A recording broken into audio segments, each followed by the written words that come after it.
Evangelho, quarta-feira da oitava de Natal. O Senhor esteja convosco. Ele está no meio de nós. Proclamação do Evangelho de Jesus Cristo, segundo São Lucas. Glória a vós, Senhor. Quando se completaram os dias para a purificação da mãe e do filho, conforme a lei de Moisés, Maria e José levaram Jesus a Jerusalém, a fim de apresentá-lo ao Senhor. Conforme está escrito na lei do Senhor, todo primogênito do sexo masculino deve ser consagrado ao Senhor. Foram também oferecer o sacrifício, um par de rolas ou 2 pombinhos, como está ordenado na lei do Senhor. Em Jerusalém havia um homem chamado Simeão, o qual era justo e piedoso, e esperava a consolação do povo de Israel. O Espírito Santo estava com ele, e lhe havia anunciado que não morreria antes de ver o Messias que vem do Senhor. Movido pelo Espírito Santo, Simeão veio ao templo, quando os pais trouxeram o menino Jesus para cumprir o que a lei ordenava. Simeão tomou o menino nos braços e bendisse a Deus. Agora, Senhor, conforme a tua promessa, podes deixar teu servo partir em paz. Porque meus olhos viram a tua salvação, que preparastes diante de todos os povos, luz para iluminar as nações e glória do teu povo Israel. O pai e a mãe de Jesus estavam admirados com o que diziam a respeito dele. Simeão os abençoou e disse a Maria, a mãe de Jesus: Este menino vai ser causa tanto de queda como de reerguimento para muitos em Israel. Ele será um sinal de contradição. Assim serão revelados os pensamentos de muitos corações. Quanto a ti, uma espada te transpassará a alma. Palavra da salvação. Glória a vós, Senhor. Quarta-feira da oitava de Natal, em nome do Pai, do Filho e do Espírito Santo. Amém. Queridos irmãos e irmãs, damos prosseguimento à nossa celebração da oitava de Natal. A alegria de um único dia se estende durante 8 dias. Nessa quarta-feira, a Santa Liturgia nos dá a oportunidade de retomarmos o segundo capítulo do Evangelho de Lucas. E dessa vez, ouvimos a apresentação de Jesus no Templo de Jerusalém. Trata-se do cumprimento de um preceito, como Lucas apuradamente explica essa primeira parte do Evangelho. Na verdade, o texto que ouvimos hoje é dividido em 3 partes. A primeira, a narrativa da apresentação no Templo de Jerusalém, e Lucas marca essa delicadeza. O Templo de Jerusalém foi o lugar onde o Senhor pela primeira vez foi apresentado. Depois, a segunda parte da narrativa se refere ao hino, ao cântico feito por Simeão, e a terceira parte, a profecia de Simeão diante da Virgem Maria. Então vamos olhar cada uma das partes. Quando se completaram os dias para a purificação deles, mas nesse caso, segundo a lei de Moisés, a purificação era prevista para a mãe. Obviamente sabemos que a Virgem Maria concebeu sem pecado, então não houve e permaneceu virgem, não houve derramamento de sangue, não era obrigada ao cumprimento da prescrição, mas para que tudo fosse assumido, ou seja, não por uma necessidade, por uma contingência, mas por uma exuberância, ou seja, por um excesso, ela abraça também esse cumprimento da lei. E era previsto de maneira particular para a mãe e poderia ser realizado em favor do filho também. Então aqui se aplica apenas uma medida para Jesus, né? Não sendo ele portador de nenhum pecado, obviamente sendo filho de Deus, não teria por que cumprir esse rito purificatório. Mas, desse modo, o Senhor abraça toda a lei e toda a instrução da lei. Como isso é delicado, né? Porque fala da forma como Deus nos ama e cuida de cada uma das coisas.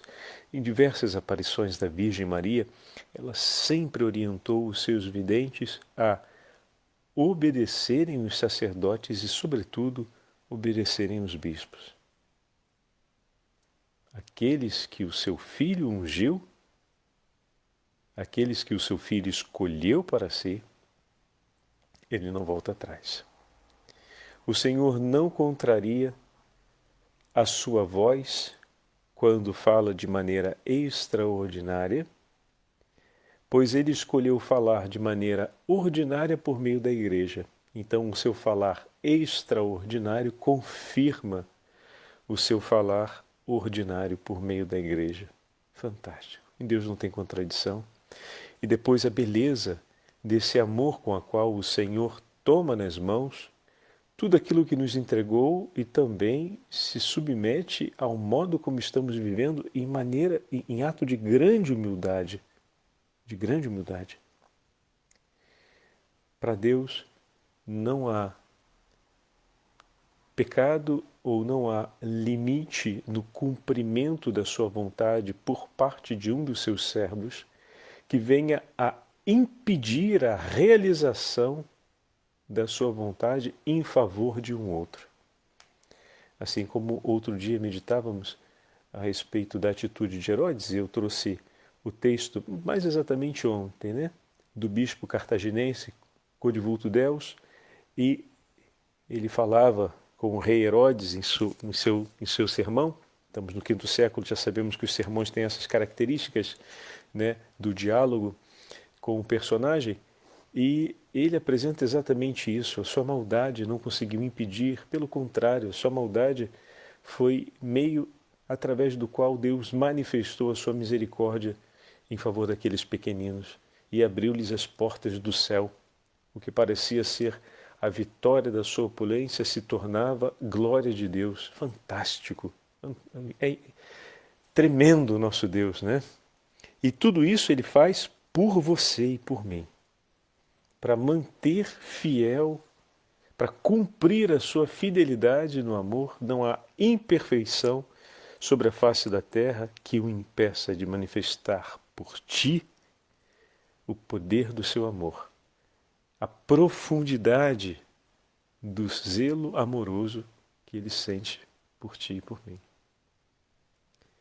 E também em favor do nosso idoso de hoje, Simeão, a quem o Senhor prometeu que contemplaria, não morreria sem ver o Messias.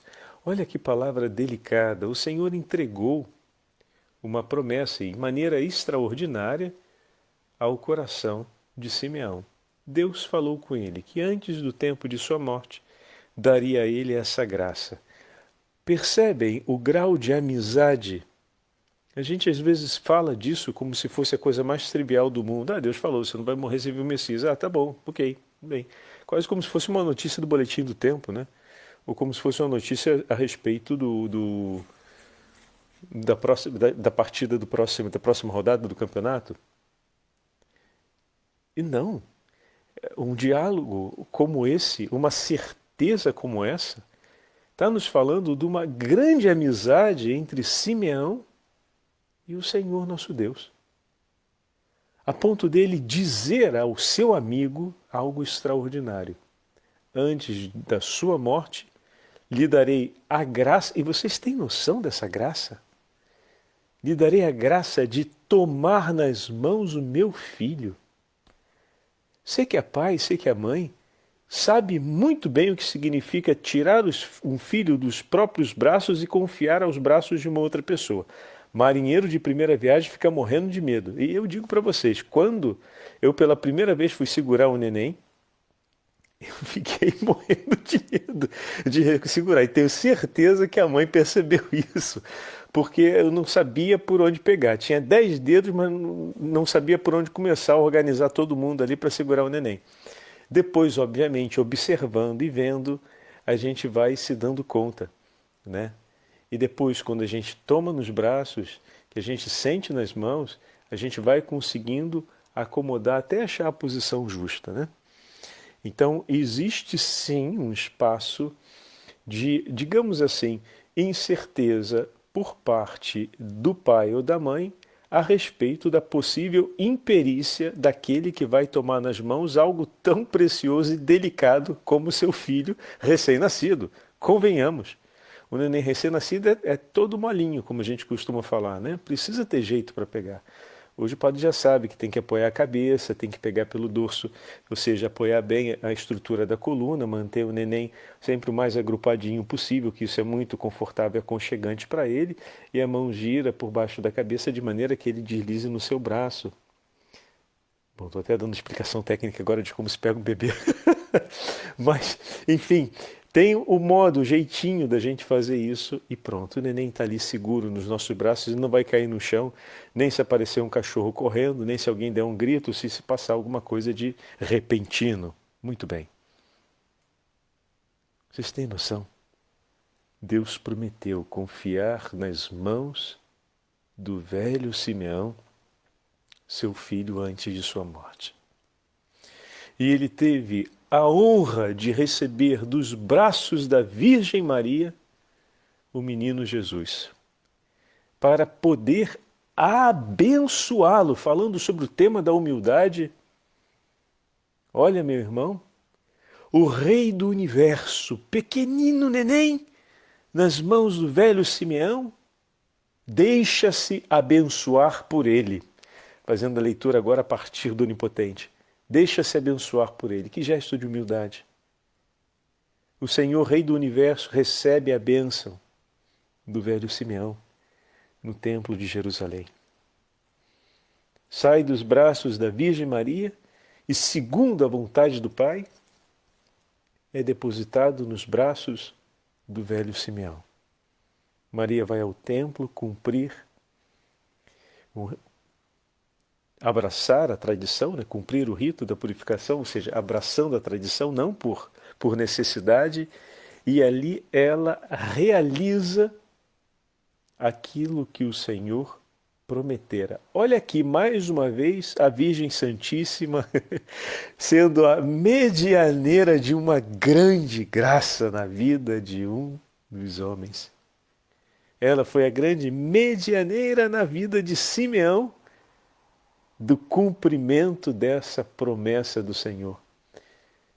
Se grande foi a graça que o Pai reservou a Simeão de tomar nas mãos o seu Filho, o unigênito de Deus, o Verbo encarnado, essa graça não se cumpriu sem a mediação da Virgem Maria. Mais uma vez. Oh, maravilha! Deus seja louvado! E pelas mãos da Virgem Maria, o Senhor cumpriu a sua promessa ao seu grande amigo Simeão, a quem falou na intimidade do seu coração: Simeão, meu Simeão, antes de nos encontrarmos face a face, entregarei em suas mãos meu filho, para que você o tome com amor e contemple o que os patriarcas desde sempre esperaram contemplar, aquilo que Abraão desejou tanto. Você poderá cumprir, ó meu querido Simeão, antes da morte. E o louvor que Abraão não pôde fazer, tu o farás em ação de graças a mim por todo Israel. E será pelas mãos da minha predileta que lhe confiarei o meu amado, para que você, Simeão, o abençoe. E convoque todo Israel que estiver à sua volta, na casa que consagrei para o louvor e a glória do meu nome e a purificação dos homens, ali tu serás o primeiro a cantar a presença do Messias, para que Israel se alegre, pois o Senhor está aqui. O lugar consagrado para o povo se reunir na espera do Messias. Simeão, tu serás o primeiro a declarar: ali o Messias está entre nós. Meu irmão, minha irmã, que maravilha! como esse texto é bonito e ao mesmo tempo intenso. E nós estamos acompanhando nisso todos os mistérios gozosos do Santo Rosário. Vocês já perceberam? Que maravilha, né? Estamos aprofundando nessa semana a meditação de cada um dos mistérios. Tem um particular ali, nessa primeira parte do texto, que Lucas marca com bastante evidência. Assim como o Pai, por meio do anjo, falava ao coração de São José, porque José era um homem justo e piedoso. Olha ali no versículo 25, os mesmos atributos no coração de Simeão, justo e piedoso. Ele esperava em Deus, homem de esperança, e ao mesmo tempo homem fiel, esperava a consolação de Israel. Eis aqui, meus irmãos, dois atributos importantes para sermos amigos de Deus. E nos últimos dias falamos que esses eram dois atributos, olhando para São José, importantes para ouvirmos Deus que fala conosco. Esses mesmos dois atributos são importantes para uma estreita amizade com o Senhor nosso Deus. E além desses dois atributos, também uma firme e sólida esperança na consolação de Deus.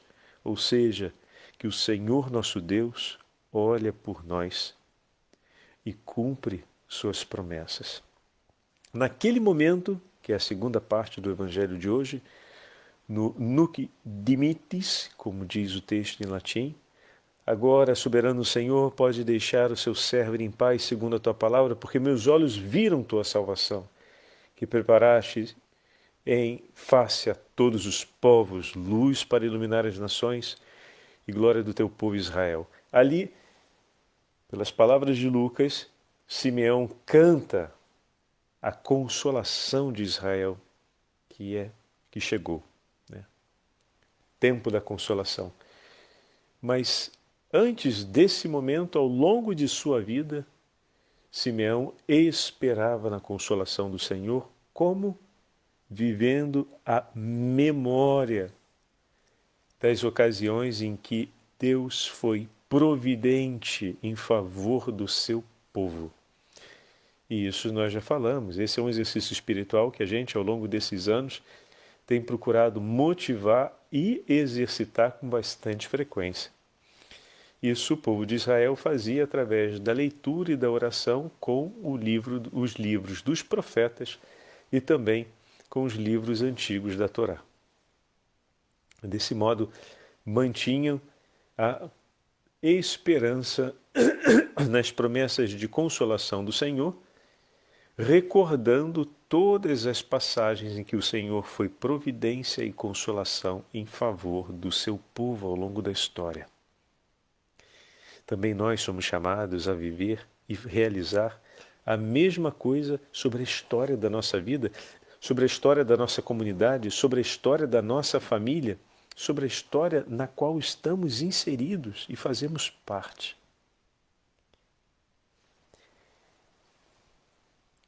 Na última parte do Evangelho de hoje, então, nós temos a profecia de Simeão, a Virgem Maria.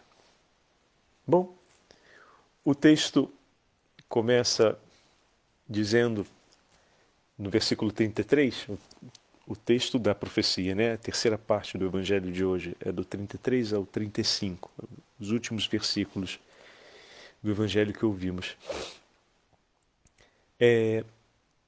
Não podemos esquecer o versículo 27, que está um pouco mais em cima. Movido pelo Espírito Santo, ele veio ao templo, movido pelo Espírito Santo, os pais trouxeram o menino Jesus para cumprir a prescrição da lei. Ele tomou o menino em seus braços, movido pelo Espírito Santo, ele bendisse, movido pelo Espírito Santo, ele declarou essas palavras. Movido pelo Espírito Santo, o padre está repetindo várias vezes movido pelo Espírito Santo, não fica procurando no texto que não está. Só estou pegando ali a primeira parte, que é onde Lucas marca que todo esse acontecimento é movido pelo Espírito Santo.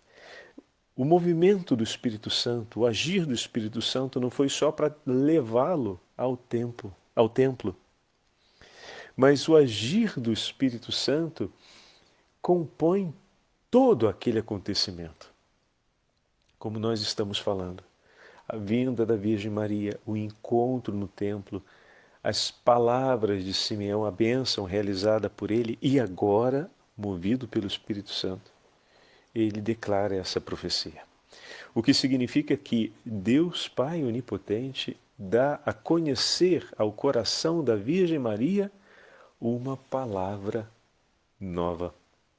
Não nova por ser inédita, pois o que dizia respeito ao Filho de Deus e ao destino da entrega redentora do Filho de Deus já era conhecido pela Virgem Maria através dos escritos dos profetas.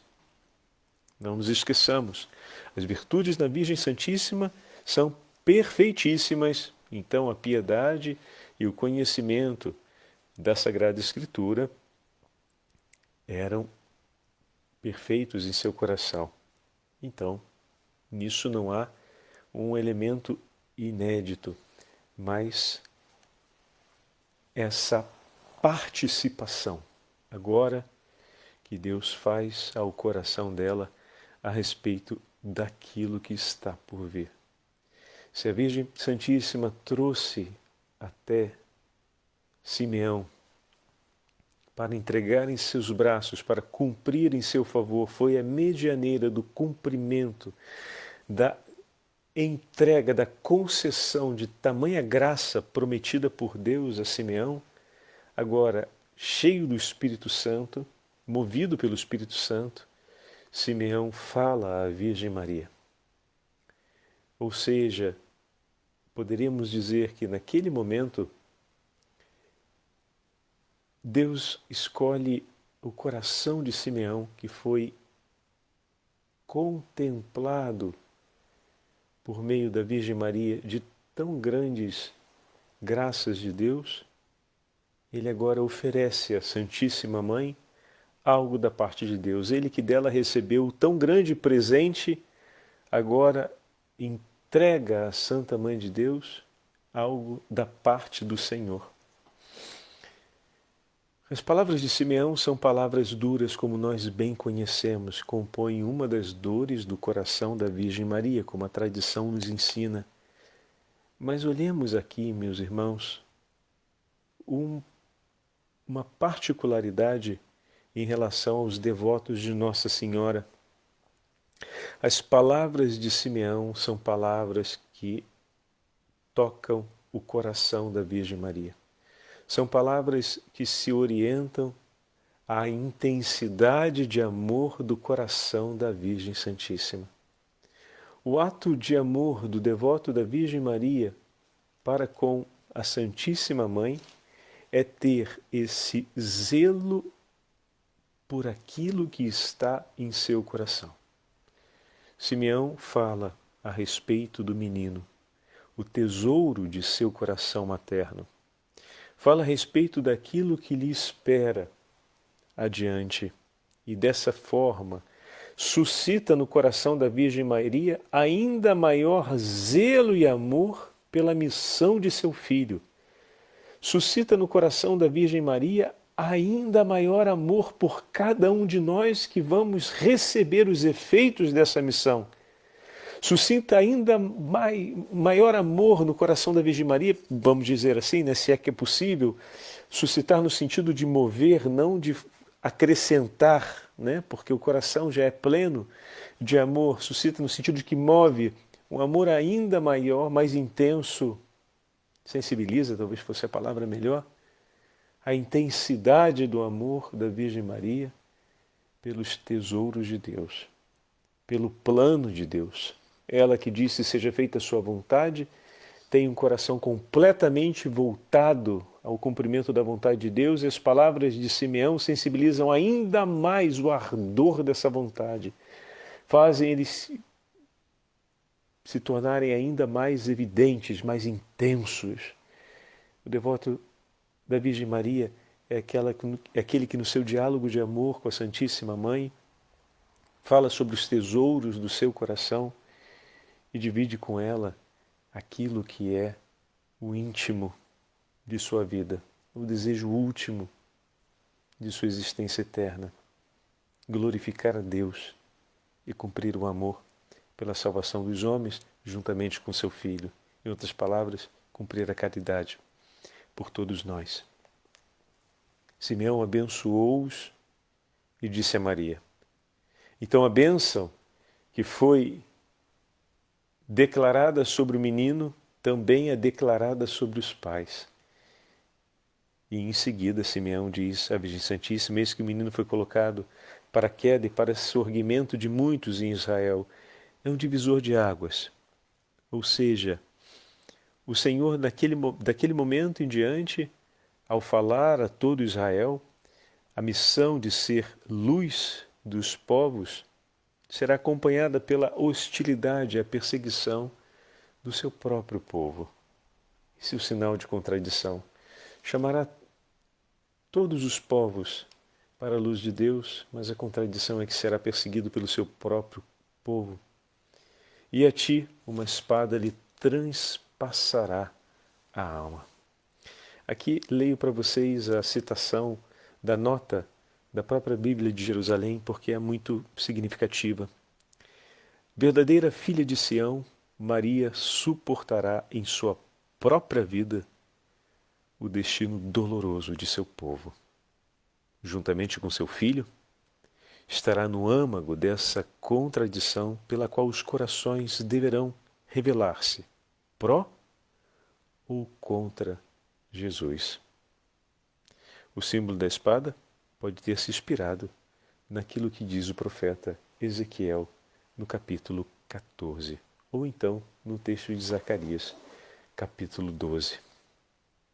E dessa forma, o comentário da Bíblia de Jerusalém nos ajuda a compreender que a Virgem participará em tudo desse grande momento em que o anúncio completo da Boa Nova divide águas.